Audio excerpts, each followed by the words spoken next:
Vertec, what was your experience with having the change in the tank wall over time? Did Um, you like that? Is that something that you want to see more of, or? I would like to see it in general. Um, because Oh, okay. the big change that went with the multiple different kinds of walls that happened during the test that we couldn't make at all. We completely missed.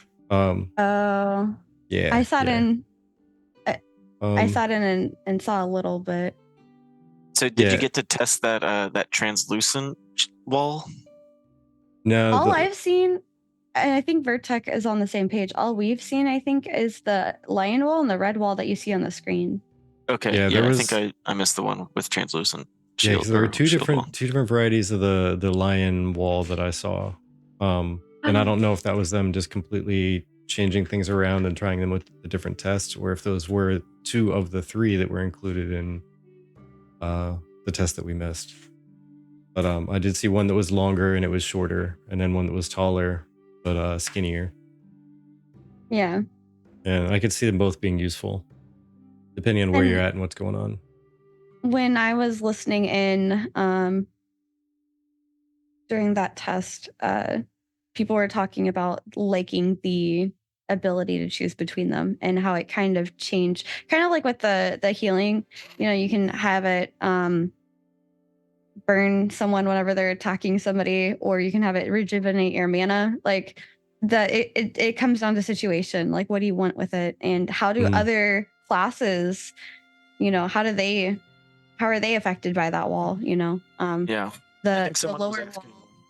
Oh, go ahead. Sorry. Sorry, I didn't mean to interrupt, but someone was asking specifically about that translucent wall, and I don't know if Fupo, if you got to test the translucent wall, but they were asking, so enemies couldn't shoot through it, but we could, as it, like Mhm. if our tank was the one that put down the translucent wall, it seemed like we would be able to attack through it, but the enemy would not. Is that true? If you are still in chat, Fupo, but if not, let's move on. Sorry. Not good. Mhm. Like a Halo drop wall. Yeah, exactly. Well, the way that Phobos could cast Sweet. through it, yes, enemies could not. And the way that we were trying to talk about it was, if you are familiar with like Overwatch, the red wall is like MA wall. The transparent one is kind of like a Reinhardt wall. And then I think there's like a taller wall that's, I guess, kind of like a May wall, but tall instead of wide. Yeah, yeah. It's a tall um, Maywall. So I wonder if it's a the tall May tall, wall. oh right, the tall wall was the one that we could be lifted up on, right? Like if you cast the wall and players were on top of that location, they would be lifted up to sit on the whatever. One time more than lifted up. One time I was launched clear. I don't know where. Wow. I think it's because one person did it and another person did it right after. So like the momentum added up. And then I found Mhm. myself standing a short ways away from where I started. Yeah, and Fupo, I'm kind of hoping it wasn't a bug. I really hope that that's a feature of that wall in particular, because that meant that we could climb onto certain areas, and it made a climbing puzzle. It seemed like it could be helpful for a climbing puzzle. I'm just saying, it's great to use as a makeshift catapult, aka dwarf tossing. Yes, catapult me with that wall. Oh my gosh, Nice. I would die a happy dwarf. The other wants to know, could you clip the walls within each other from two tanks, where their placement issues you had to fight with based off of design? Yeah, that was a good slash bad thing that I'm not sure. I think it's probably better that they could clip together, but people would end up accidentally like stacking their walls almost exactly in the same spot, but just a little bit different because there wasn't communication on, hey, I'm going to drop it now, and then somebody else drops it after me or anything. So someone would call, Mhm. whoever's the shot caller would say, we need a wall here, and two people would cast it, and it'd be like crisscrossed in like a little X. That's But hilarious. yeah, with that, you could take, if you wanted to be really mean to somebody, especially with the translucent walls, I think it'd be hilarious if nothing else. Take three walls and just triangulate them in a little tiny box with three different So tanks and just that's nuke one actually person who can't do anything. yes, that was really annoying as the cleric. I needed to get into certain positions to heal our allies, and Yeah. I think the team was prepped for that. It almost felt like they were waiting for me to get into the front line a little bit, and then they segmented my entire raid away from me. Like I was singled out, and that meant that rangers and mages had a field day with me for a little bit. Thankfully, the active shield blocking was working, and I could survive for a bit while that wall was taking its time, and by the time it disappeared, I was able to get back. But there were opportunities for some great strategy where you could single someone out and they'd be stuck.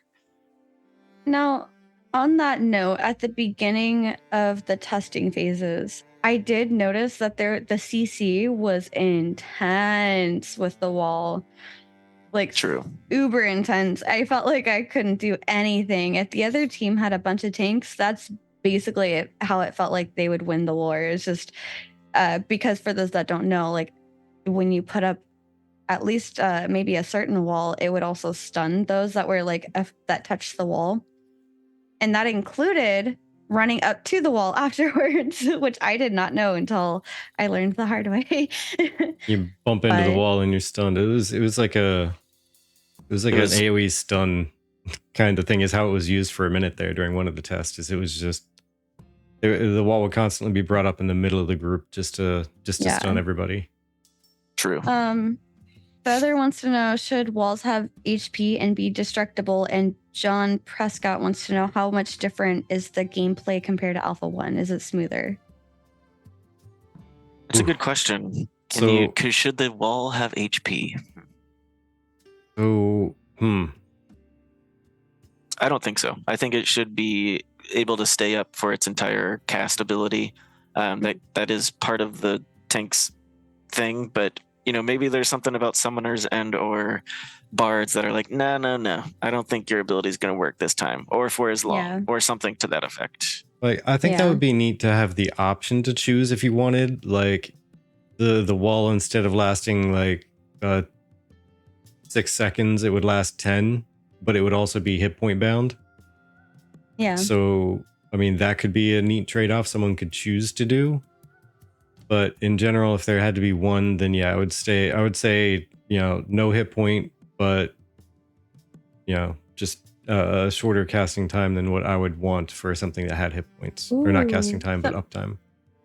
Some of the things that chat is saying are that maybe have the one type of the wall where it has HP but does not disappear unless you break it. That one's from Fupo. Lloyd was saying if the wall could stay up longer and had some HP, then yeah. And then Bendar was saying something like dispel. Oops, sorry. Well, I kind of want to touch on Ashes of Neror's question. How many players were in the largest battle that we experienced? And I think it was something like 50 players, 60 players. That sounds about somewhere right. In there. I honestly didn't count. I was just focused on what I was doing. Yeah, I know that the number of groups and the number of people in them that you saw on Steven's stream, where there was about 4 or 5 groups, and there were like 7 or 8 in every single group. That was, from what I recall, there were like 4 or 5 groups almost every time. So I guess 83. 83, yeah. We're on the server for the top number. So Neror, is 250 versus 250 doable in its current state? I think it still needs some polish. That being said, as I mentioned, in the 6 tests that we did together, there was choppiness galore in the first test. By the end, it was buttery barely there at all. Close by. But 10 to 15 feet away, it was choppy still. Yeah. That shows me that they are working very closely with this concept of 250 versus 250. They are intending for that to be very doable, and I have faith. I thought 250 versus 250 was the sieges, not the war. Yeah, sieges. But what he's asking, is that possible? Are those numbers possible? Yeah. Okay. I think so. I would agree. I think that by the time they get done doing other optimizations, it will be. I would like to say there was an earlier question that kind of ties into this, and that was the one that was read but not really addressed. From John A. Prescott, how much different is the gameplay compared to Alpha 1? Smoother? Yeah. Yeah, it's from what I recall of Alpha 1, because we were moving during Alpha 1, so we didn't get to play with it as long. But from what I recall of it, the graphics and everything have gotten a little bit of an increase up till now. It just looks better to me, but I've also gotten a better computer, so that might be it. I don't know, but at the same time, it seemed like the performance dipped down with the first of this series of tests for this node war, but then it popped right back up, and now I think it's better. Yeah. And for me to be able to answer the question, I was gonna essentially say, yeah, I feel like that as well, for the Alpha 1 comparison. But I forgot what the first question even was, so I'm trying to find it now. The 250, if you think it'd be able to happen. Oh yeah. Yeah. I feel like that's a newer question. I was asking 2 other questions. So there's the smoother, and then there was another question I asked. It doesn't matter. Yeah, it was smoother. I'll just miss out on answering whatever the other question was. But yeah, no, I do feel like it's at a really good spot, especially as people in chat are, pointing out. It's UE5 that they've just recently moved over to in terms of development time recently. So I think that's good.